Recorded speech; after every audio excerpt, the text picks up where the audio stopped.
Sure, it's a pretty car, but should your taxpayer dollars go towards producing it? We asked Tesla CEO Elon Musk about one of the company's biggest controversies. New York Times did this piece that everyone in Silicon Valley got very up in arms about, saying that, that the government money going to Tesla would be this, huge risk of capital that would only benefit the wealthy and venture capital backers who would put money in the company, and called the Roadster basically a $109,000 concept car. What do you say to that article? Randy Spross is a huge douchebag. And an idiot. Okay? First of all, what is he doing picking on an electric car company? I mean, why would he pick on the little guy who's trying to do good when you've got egregious wastes of money in the tens of billions occurring in Detroit? Why? He knew that we told him we're working on an electric smart. Okay, this technology is going into a mass market car. We're developing the sedan, which is half the price. And even, that's equivalent to a Ford Taurus, $35,000 car. We're getting there as fast as humanly possible. He should understand, this is the idiot part, he should understand that when you have new technology, it takes time to optimize that new technology. New technology starts out at a high price point until you can get to economies of scale and to design optimizations. So effectively what he would be saying is like, if you can't immediately make some new technology mass market affordable by anyone, you shouldn't do it. Right. And it shouldn't be supported. That's ridiculous. And how can somebody from Silicon Valley say that? Yeah. Well, a lot of people agreed with you. Yeah. That came out. I mean, there was a huge outpouring of letters to the editor. And actually, I should point out, the New York Times printed a retraction. Oh, did they? Yeah. Well, of course, I mean, when they print retractions, it's like on page 27, like microfine.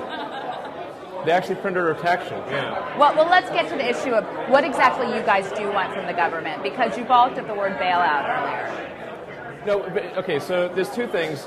There's the bailout money, which was actually, that was what GM and Chrysler needed to fund their ongoing operations, otherwise they would go bankrupt, okay? And that's what a bailout is. So first of all, Tesla has gotten no money whatsoever from the government thus far, and the money that was given to GM and Chrysler, the bailout money, came from the TARP funds. Okay, there's a separate pool of capital which Congress actually, this legislation was written they started writing this legislation 2 years ago. It was finally passed into law by the House and Senate, I think in November of last year, October or November of last year, and that's $25 billion in low-interest loans for advanced technology vehicle manufacturing. And it's intended to subsidize the cost of capital of the transition from gasoline to high-efficiency cars, particularly electric cars. It's got nothing to do with the financial crisis. This was something that was conceived and written before the financial crisis. It's something that was considered to be important for the environment and important for national security. There's been these reports that you guys tried to go out and raise another $100 million in capital and you couldn't do it in this market. Your competitor just raised $85 million, Fisker. I mean, is it that you can't raise the capital, or is it that you'd just rather have the government money because it's a better deal for the company? Well, so a couple things there. The $100 million we're trying to raise was summer of last year, so we're talking almost a year ago. And that's what we put on hold and basically raised $40 million of internal capital from existing investors, which was what was necessary to get the Roadster business to reach cash flow positive and to still continue to spend 10% of our resources on Model S development. Also, the $85 million or whatever it was that Fisker says they've raised, that's not enough to complete their development, I would suspect. And just as if we raised $100 million, that wouldn't be enough to complete our development. The Model S program is really close to a $400 million program, of which $350 would come from a DOE loan. And the thing is, the sources of capital that would normally provide that, such as the public markets, the debt markets, they're in shambles. So the thing is, Tesla could raise that money. I believe we could raise that money down the road. But it would have to be after the public markets recover, after the debt markets recover. How long is that? That's anyone's guess. It's at least, call it 2 years. But I'm still confident we could do that. And when starting Tesla and funding Tesla, it was never with the expectation or intent of using government loans. But in this environment, there's just not a lot of capital available. Right. And you said you're 99% sure you think you're gonna get it. Yeah. Well, if you look at the criteria for the ATVM program, we are.